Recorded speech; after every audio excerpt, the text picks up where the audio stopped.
जय श्री कृष्ण। राधे राधे भक्तजनों, आज आप श्रवण करेंगे गुप्त नवरात्रि की बंगलामुखी माता की पावन व्रत कथा। सुनिए देवी शक्ति की अद्भुत रहस्यमयी महिमा। यह है 10 विद्याओं में से एक चमत्कारी और युद्ध विजय की अधिस्त्री माँ बंगलामुखी की कथा। माँ बंगलामुखी ने केवल अपने भक्तों के सारे संकट हर लेती है, बलि के शत्रुओं की वाणी और बुद्धि को अस्तंभित करके उन्हें निष्क्रिय कर देती है। जहाँ अनाए देवियों शक्ति का विस्फोट करती है, वही बंगलामुखी माता शक्ति का नियंत्रण है। जब संसार में तंदवा मच रहा था, पूरी शक्तियाँ सिर उठा रही थी, तब प्रकट हुई माँ बंगलामुखी। सौरन बरन पीले वस्तुओं में लिपटी कमलासन पर विराजमान अपने एक हाथ में त्रिशूल की वाणी को रोकती और दूसरे से उसका नाश करती। आइए जानते हैं कैसे बंगलामुखी माता की उपासना से शत्रुओं शांत होते हैं और भक्तों को अपराज्य बल मिलती है। जय माँ बंगलामुखी, जय माँ बंगलामुखी की जय हो। माता कमला रानी की पूजा करने से साधक बन जाता है कुबेर के समान धनी। 10 महाविद्या, एक काली माँ, दूसरा तारा माँ, तीसरा त्रिपुर सुंदरी माँ, चौथा भुवनेश्वरी माँ, पांचवा छीना मस्तक काली माँ, छवा त्रिपुरी भैरवी माँ, सातवा धूमावती माँ, आठवा बंगालमुखी माँ, नौवा मतंकी माँ और 10 कमला माँ। प्रवृत्ति के अनुसार 10 महाविद्या के 3 समूह है। पहला सौम्याकोटि, त्रिपुर सुंदरी, भुवनेश्वरी, मतंकी, कमला। दूसरा उग्रह कोटि, काली, छीना मस्तक, धूमवती, बंगालमुखी। तीसरा सौम्या उग्रह कोटि, तारा और त्रिपुर भैरवी। आओ जानते हैं 10वीं महाविद्या देवी कमला के बारे में संक्षिप्त जानकारी। एक माता कमला रानी कमला पर आसानी कमल पुष्पा धारण किए हुए माँ सुशोभित होती है। दूसरा सेवत बरन के 4 हाथी सूर्य में सौरन कलश लेकर सौरन के समान कांति लिए हुए माँ को स्नान करा रहे हैं। तीसरा दलिदारता, संकट, गिरहे कलहे और अशांति को दूर करती है। कमला रानी इनकी सेवा और भक्ति से व्याकुल सुख और समृद्धि पूर्ण रह कर शांतिमय जीवन बिताता है। चारवा समृद्धि धन नारी पुत्रादि के लिए इनकी साधन की जाती है। इस महाविद्या की साधन नदी, तालाब या समुद्र में गिरने वाले जल में आकंठ डूब कर की जाती है। गुप्त नवरात्रि में इनकी पूजा का विधान है। पांचवा, इनकी पूजा करने से व्याकृत साक्षात कुबेर के समान धनी और विद्यावान होता है। व्याकृत का यश और व्यापार या प्रभुत्व संसार भर में प्रचारित हो जाता है। छवा, कमला माता का मंत्र कमल गीठ की माला से रोजाना 10 माला हासाहो जगते परासुतिया स्वाहा मंत्र का जप कर सकते हैं। जप के नियम किसी जानकार से पूछे। 10 विद्याओं में से एक देवी छीना मस्तक है। 10 विद्याओं में से एक देवी मतंकी के रहस्या है। माता भुवनेश्वरी देवी के 5 रहस्या जानिए। साधन का मंत्र। अब सुने सूरथ राजा की कथा। बहुत पहले की बात है। सूरथ नाम के एक राजा थे जो प्रजा का अपने पुत्रा की तरह पालन करते थे। एक समय सूरत राजा की दुश्मनी कोला विध्वंसी नाम के क्षत्रियों से हो गई।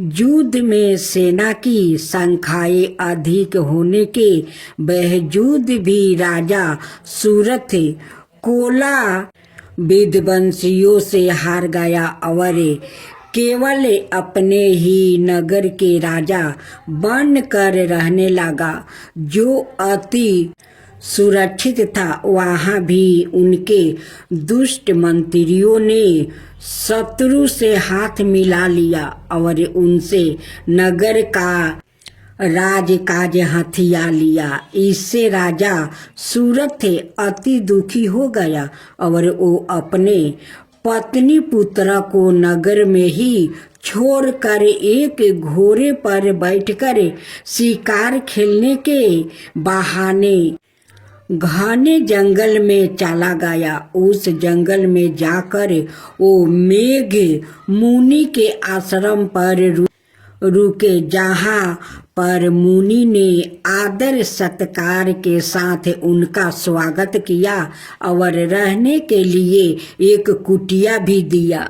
समाधि नाम का एक अत्यंत ही धनवान कुल का वेश्या था। उसकी धर्म में बड़ी आस्था थी। वो सादा दुखी लोग की सहायता करता है, उनके कष्ट दूर करने का प्रयास करता। सादा सत्य बोलना उसका स्वभाव ही था। उनके पत्नी और पुत्र अत्यंत ही लोभी थे। धन के लोभ में आकर समाधि के पत्नी और पुत्र ने उसे घर से बाहर निकाल दिया था। इसी कारण बस से समाधि नाम का वेश्या अपना घर और गांव त्याग कर घने जंगल में आ गया था और वो भी मेघ ऋषि के उसी आश्रम पर रहने लगा था, जहाँ पर सूरथ नाम के राजा भी अपने राज्य को त्याग कर निवास कर रहे थे। ऋषि वर के आश्रम पर रहते हुए समाधि नाम के वेश्या सादा इस चिंता में लगे रहते थे कि उनकी पत्नी और पुत्र किस हालत में होंगे और उन्हें किसी तरह की समस्या तो नहीं होगी। वो लोग कष्ट तो नहीं भोग रहा होगा। मेघ ऋषि के आश्रम पर रहते हुए राजा सूरथ एक दिन पेड़ के नीचे बैठे थे। वो बहुत ही चिंतित थे। उनके मन में सदा यही चिंता लगी थी कि मेरा राज्य कैसे होगा।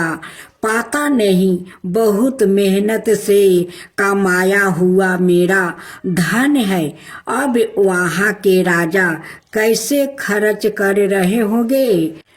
हो सकता है वो लोग बेकार के कामों में मेरा धन बर्बाद कर रहे होंगे।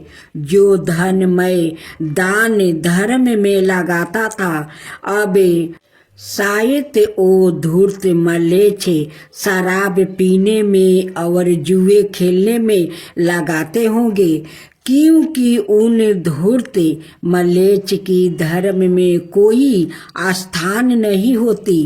वो लोग जो कभी मेरे पीछे पीछे चला करता था। शायद आज उन मैं राजाओं और मंत्रियों के पीछे पीछे चलते होंगे। तभी वहाँ समाधि नाम का वो बेस्या आ गया और राजा ने उससे उसका परिचय और इस आश्रम पर आकर रहने का कारण पूछा।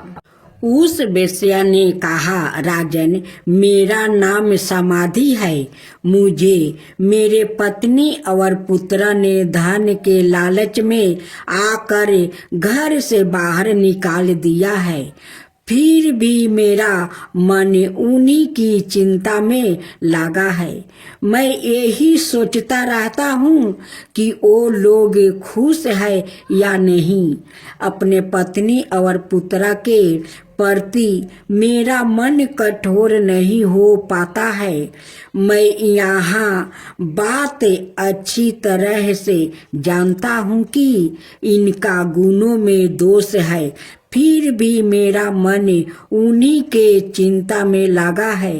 किसी कारण बस मेरे मन को तनिक भी चैन नहीं है और मैं बहुत ही चिंतित हो गया हूँ।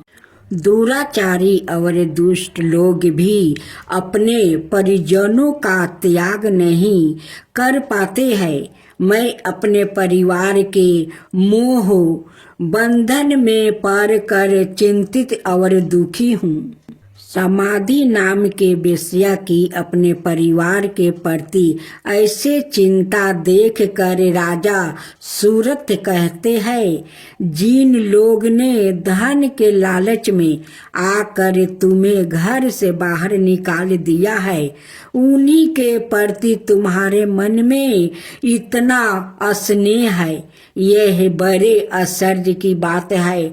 मेरी भी यही परिस्थिति है। जो राज्य अब मेरा है ही नहीं, मेरा मन भी सदा उसी के विचार में लगा रहता है।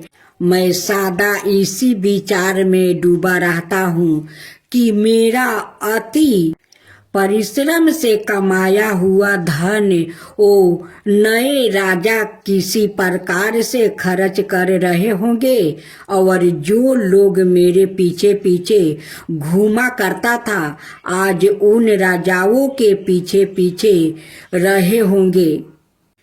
ओ हाथी जिसे मैंने बहुत प्यार से पाल रखा था, पता नहीं उसका ध्यान रखा जा रहा होगा या नहीं। यूं बातचीत करके उन दोनों ने निश्चित किया कि वो सुमेधा मुनि से अपने इस मौका का कारण और दुख निवारण के उपाय पूछेंगे। अगले दिन राजा सूरत और समाधि नाम का वेश्या मेध ऋषि के पास जाकर अपने मोह और दुख का कारण पूछते हैं। तब ऋषि वर उन्हें कहते हैं कि संसार के सारे प्राणी भगवती महामाया की माया से मोहित है।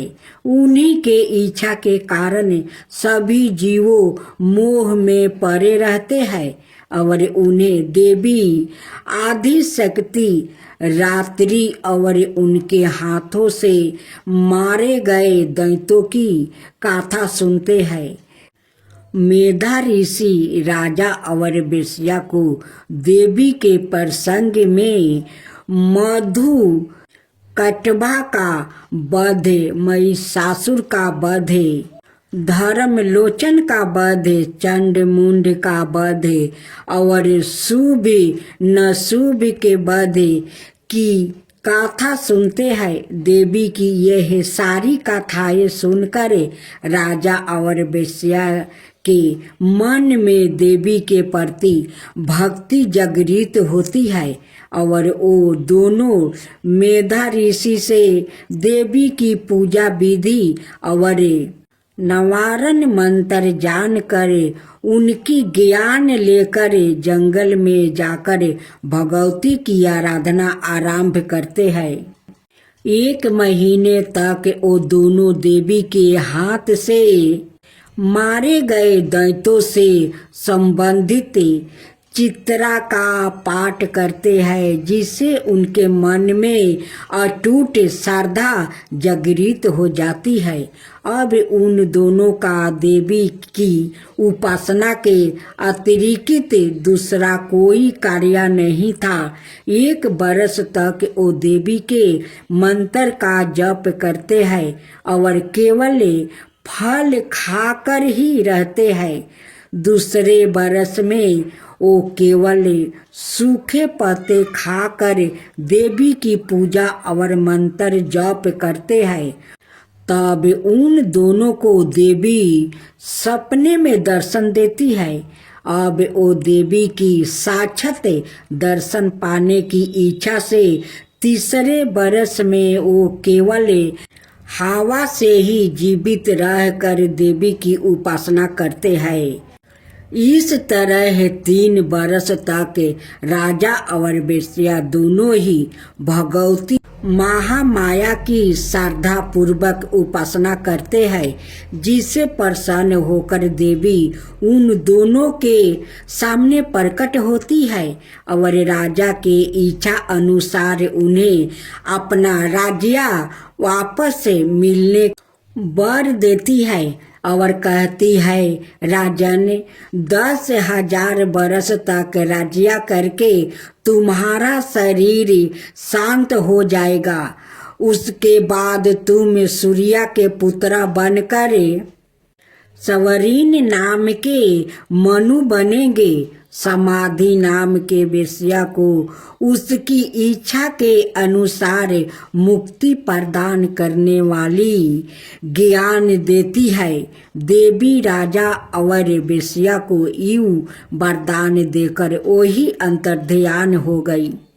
जब राजा देवी से वर पाकर मुनि से आज्ञा लेकर अपने नगर जा ही रहे थे कि उनके वो मंत्री जो पहले शत्रु से हाथ मिला चुके थे आकर राजा के पैरों में गिर जाते हैं। वो कहते हैं, महाराज आपके वो शत्रु युद्ध में मारे गए, उनका विनाश हो गया, आप हमें क्षमा कर दीजिए। इस तरह राजा को देवी की कृपा से अपना राज्य मिल जाता है और मंत्रियों से उसका पहले जैसा ही संबंध हो जाता है। वेश्या भी अब घर परिवार त्याग कर तीर्थों की यात्रा करता हुआ जीवन व्यतीत करता है। उन तीर्थों में वो वेश्या सादा लोगों को देवी की गाथा सुनाते रहते हैं। संसार में सर्वप्रथम समाधि नाम के वेश्या और सूरत राजा ने ही देवी की उपासना की थी। समाधि और सूरत को देवी की जो गाथा मेद ऋषियों ने सुनाया था वो संसार में दुर्गा सप्तशती के नाम से विख्यात है। दुर्गा सप्तशती के प्रकट होने की यह गाथा अत्यंत ही पावन और भक्ति मुक्ति प्रदान करने वाली है। इस गाथा के श्रवण से जो व्याकुल दुखी है वो सुखी हो जाता है, मोक्ष का अधिकारी बन जाता है। अब सुने माँ दुर्गा की उत्पत्ति की कथा। देवगणों की शक्ति से देवी की उत्पत्ति हुई, लेकिन देवी के शरीर का अंग प्रत्येक देव की शक्ति का अंश से हुआ है। जैसे भगवान शिव के तेज से माता का मुख बना, श्री हरि विष्णु के तेज से भुजाएं बना, ब्रह्मा जी के तेज से माता के दोनों चरण बने, वही यमराज के तेज से मस्तक और केश, चंद्रमा के तेज से स्तन, इंद्र के तेज से कमर, वरुण के तेज से जांघें, पृथ्वी के तेज से नितंबे। सूर्य के तेज से दोनों पैरों की अंगुलियां, प्रजापति के तेज से सारे दांत, अग्नि के तेज से दोनों नेत्रा, संध्या के तेज से भौरे, बाहु के तेज से कान और अनाय देवताओं के तेज से देवी का विभिन्न अंग बने। देवी का जन्म तो हो गया, लेकिन असुरों के अंत के लिए अभी भी अपार शक्ति की जरूरत थी। तब भगवान शिव ने उनको अपना त्रिशूल, भगवान विष्णु ने चक्र दिया, हनुमान जी ने गदा दिया, श्री राम ने धनुष दिया, अग्नि ने शक्ति बाण से भरे तरकस दिया, वरुण ने दिव्या शंख, प्रजापति ने स्फटिक मणियों की माला, लक्ष्मी जी ने कमल का फूल दिया, इंद्र ने वज्र दिया, शेष नाग ने मणियों से सुशोभित नाग दिया, वरुण देव ने पास और तीर दिया, ब्रह्मा जी ने चारों वेद दिया और हिमालय पर्वत ने माता को उनका वाहन सिंह दिया। इन सभी अस्त्र शस्त्र को देवी दुर्गा ने अपनी 18 भुजाओं में धारण किया। अस्त्र शस्त्र और आंतरिक शक्ति से देवी का विराट रूप बन गया और असुर उन्हें देख कर ही भयभीत होने लगा। देवी के पास सभी देवताओं की शक्तियां हैं, उनके जैसे कोई दूसरा शक्तिशाली नहीं है, उनमें अपार शक्ति है, उन शक्तियों का कोई अंत नहीं है, इसलिए वो आदि शक्ति कहलाती है। अब सुने देवी पार्वती की कथा। ब्रह्मा ने देवताओं को अपने द्वारा विजय दिलवाई। ब्रह्मा की उस विजय से देवताओं को अहंकार हो गया। वो समझने लगा कि यह हमारी ही विजय है, हमारी ही महिमा है। यह जानकर ब्रह्मा देवताओं के सामने यक्ष के रूप में प्रकट हुआ। ब्रह्मा को ना जान सके कि यह यक्ष कौन है। तब उन्होंने अग्नि से कहा कि हे जात वेद, इसे जानो कि यह यक्ष कौन है। अग्नि ने कहा, बहुत अच्छा। अग्नि यक्ष के समीप गया। ब्रह्मा ने अग्नि से पूछा, तू कौन है? अग्नि ने कहा, मैं अग्नि हूँ, मैं ही जात वेद हूँ। ऐसे तुझे अग्नि में क्या समर्थ है? अग्नि ने कहा, इस पृथ्वी में जो कुछ भी है उसे जलाकर भस्म कर सकता हूँ। तब यक्ष ने एक तिनका राख कर कहा कि इसे जला। अपनी सारी शक्ति लगा कर भी उस तिनके को जलाने में असमर्थ ना होकर वो लौट गया। वो उस यक्ष को जानने में समर्थ ना हो सका। तब उन्होंने बाहु से कहा, हे बाहु, इसे जलाने कि यह यक्ष कौन है? बाहु ने कहा, बहुत अच्छा। बाहु यक्ष के समीप गया। उसने बाहु से पूछा, तू कौन है?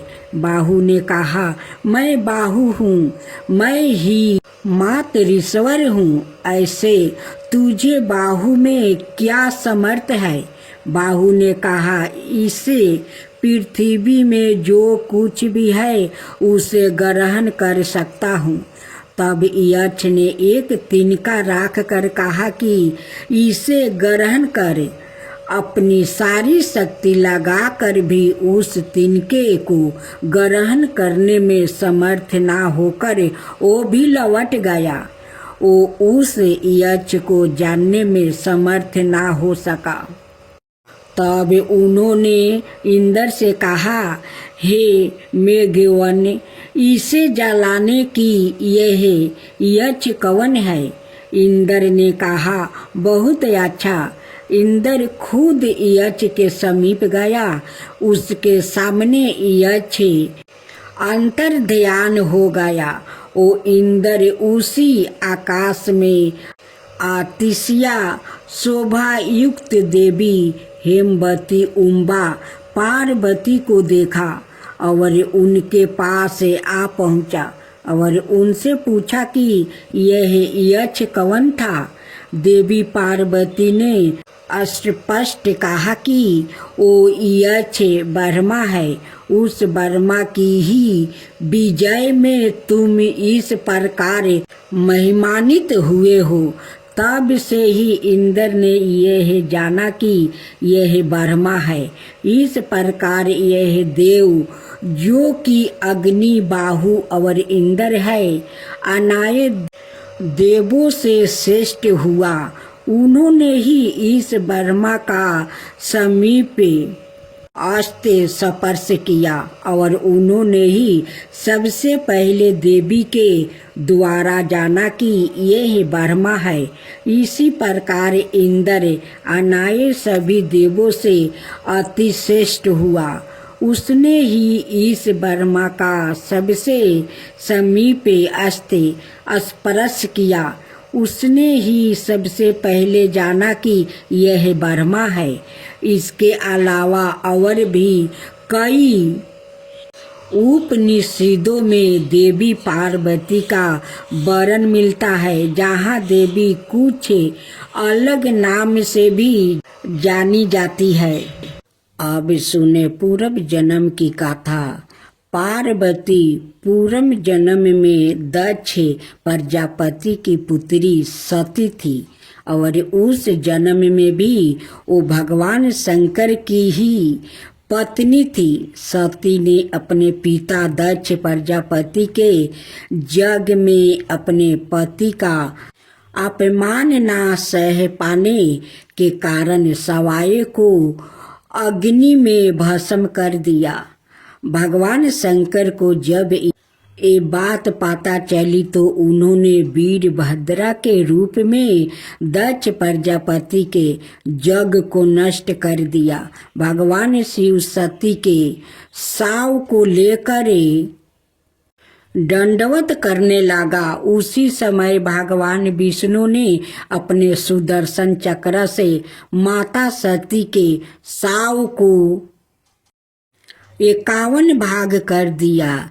जहाँ जहाँ माता सती के ये अंश गिरे वहाँ शक्ति पीठ की स्थापना हुई। अगले जन्म में माता सती पार्वती बनकर हिम नरेश हिमवन के घर अवतारित हुई। पार्वती को भगवान शिव को पति के रूप में प्राप्ति करने के लिए वन में तपस्या करने चली गई। अनेक वर्षों तक कठोर तपस्या करके घोर तपस्या की। तत्पश्चात बैरागी भगवान शिव ने उनसे विवाह करना स्वीकार किया। भगवान शंकर ने पार्वती के अपने पति अनुराग की प्रतीक्षा लेने के लिए सप्त ऋषियों को पार्वती के पास भेजा। उन्होंने पार्वती के पास जाकर उसे यह समझाने की अनेक प्रयत्न किया कि शिव जी अघोर अमंगल भेषधारी और जाटाधारी है और वो तुम्हारे लिए उपयुक्त वर नहीं है। उनके साथ विवाह करके तुम्हें सुख की प्राप्ति नहीं होगी। तुम उनका ध्यान छोड़ दो। किंतु पार्वती अपने विचारों में दृढ़ रही। उनकी दृढ़ता को देखकर सप्त ऋषि अत्यंत प्रसन्न हुए और उन्हें सफल मनोरथ होने का आशीर्वाद देकर शिव जी के पास वापस आ गया। शपथ ऋषि से पार्वती के अपने प्रति दृढ़ प्रेम का वृत्तांत सुनकर भगवान शंकर अत्यंत प्रसन्न हुआ। शपथ ऋषियों ने शिव जी और पार्वती के विवाह का लगन मुहूर्त आदि निश्चित कर दिया। निश्चित दिन शिव जी बारात लेकर हिमालय के घर आया। वो बैल पर सवार थे। उनके एक हाथ में त्रिशूल और एक हाथ में डमरू था। उनकी बारात में समस्त देवताओं के साथ उनके गण भूत प्रेत पिशाच आदि भी थे। सारे बाराती नाच गा रहे थे। सारे संसार को प्रसन्न करने वाली भगवान शिव की बारात अत्यंत मन मोहक थी। वर्मा जी की उपस्थित में विवाह समारोह शुरू हो गया। इस तरह शुभ घड़ी और शुभ मुहूर्त में शिव जी और पार्वती का विवाह हो गया और पार्वती को साथ लेकर शिव जी अपने धाम कैलाश पर्वत पर सुख पूर्वक रहने लगा। माँ दुर्गा जी की आरती। ओम जय अम्बे गौरी मैया जय मंगल मूर्ति तुमको निस दिन धावते हरि बल माँ शिवरी जय अम्बे गौरी मांग सिंदूर विराजते टीको मृगमद को उजल से दाऊ नैना चंदर बदनी को जय अम्बे गौरी कनक समान कलेवर रक्तंबरी राजे रक्त पुष्पागल माला कंठन पर साजे जय अम्बे गौरी कहरी बानी राजते खरंगी खापर धारी सुरी नर मुनि जन सेवते तिनके दुखी हारी जय अम्बे गौरी कानन कुंडल शोभिते नस गरे मोती कोटि की चंद दिवाकर राजते समज्योति जय अम्बे गौरी सुवन शुभ बिडारे महिषासुरी गाती धूर्म विलोचन नयना निशिदिनी मदिमाती जय अम्बे गौरी 64 योनि मंगल गावे नृत्य करते भैरू बाजते ताल मृदंगा और बाजत डमरू जय अम्बे गौरी भुजाचार्यति शोभते खरंगी खपर धारी मन बचित फल पावते सेवते नर नारी जय अम्बे गौरी कंचन थाल विराजते और कपूरी बाती श्रीमल के तुम्हें राजते कोटि रतन जयोति जय अम्बे गौरी श्री अम्बे जी की आरती जो कोई नर गावे कहत शिवानंद स्वामी सुखी संपत्ति पावे श्री अम्बे जी की आरती जो कोई नर गावे कहत शिवानंद स्वामी सुखी संपत्ति पावे जय अम्बे गौरी जय अम्बे गौरी जय अम्बे गौरी जय अम्बे गौरी।